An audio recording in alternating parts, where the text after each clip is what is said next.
Nine's chief football reporter Tom Morris. Tom, good to see you and thank you very much for joining us. Let's talk about Christian Petracca, Clayton Oliver first up. It's a massive trade period in AFL. Lots of big stories, and these two are at the heart of it. Where are they going to end up? Yeah, that's exactly right, Nick. Morning to you and everyone else. It is the biggest trade period we've ever seen in the AFL for a number of different reasons we can go into later. But you're right, Christian Petracca is at the very top of this pile because he wanted to go last year. That's him and his manager and his wife going to the Gold Coast recently. And he now wants to go play for the Gold Coast Suns. Damien Hardwick, the three-time premiership winning coach, has sold him the dream. The issue is he's contracted for another 4 years at Melbourne. Now, Melbourne will do the deal if it's the right deal, but they're not going to rush into it. Now, Clayton Oliver's a bit different. Melbourne are pushing Clayton Oliver out. He wanted to go to Geelong last year. They said no.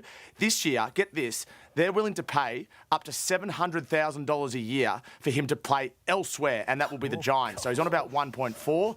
They'll pay half of that salary across the next 5 years for him to play elsewhere, which is the big stumbling block because who pays what. But I still think there's a strong chance that Petracca goes to the Suns, and I think it's just about certain that Oliver finds his way to the Giants. Tommy, Charlie Curnow's been linked to the Swans, but there's a bit of chat about the Cats picking him up. Where do you reckon that's heading? Well, I think he's actually open to both, Matt. So he's actually already met with the Cats. He's also met with the Swans as well. I expect him to go up and meet with the Swans again over the next couple of days. He's keen for a lifestyle change, and clearly being in the football bubble in Melbourne isn't for him. But a bit like the players I spoke about before, you know, he's contracted for another 4 seasons worth sort of more than $4.5 million. I still think the Swans are front runners here because they have the assets. They've got the trade assets. They've got more players they could potentially trade out. But the key is satisfying Carlton, and that's no easy task given he's a 2-time Coleman medal winner. And Tom, the Essendon captain, Zach Merrett, we've talked about him a bit on this show over the last month. Seems headed to Hawthorn, but apparently the Essendon board have to approve it. Do you think that's going to happen? Look, Essendon are resolute at the moment publicly that they'll not trade Zach Merrett under any circumstances, Tubby, but I think that is a really clear and understandable strategy to extract as much trade value from him or from the opposition club as much as they can. So Hawthorn's the club here.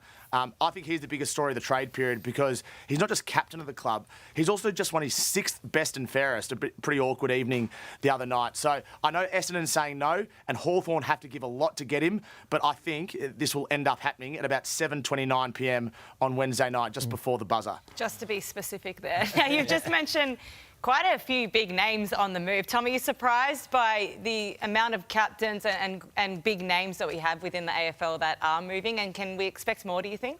Well, Ellie, it's the first year of the new broadcast rights deal, which means the pie is bigger. You know, there's more money than ever in the game. So when clubs have money, they want to spend it, and players are more attracted to moving elsewhere as well. All those players I've just spoken about, they're all out of contract. Sorry, they're all contracted, which means that it's not easy to move them around. But history tells us that most of the time when players want to move, they find a way to get there. There's others as well. Jamari Ugle-Hagan to the Gold Coast Suns. I think that will get done. He's had his off-field issues. Jai Simpkin is the captain of North Melbourne. Collingwood are interested in him. Again, that's a bit complex. And then there's Rowan Marshall at St Kilda, who would like to get to Geelong. Cal Archie, who I think will get to Adelaide. We've never seen so many big names in the one trade period. It's part of the reason we love it, but it's also extremely complex for the list managers and the coaches and the CEOs who are trying to orchestrate these deals. And the most important people are the player managers who act as conduits between the clubs as they negotiate. And still a bit to go, Tom. Thanks very much for joining us. Thanks, Nick. Thanks, guys.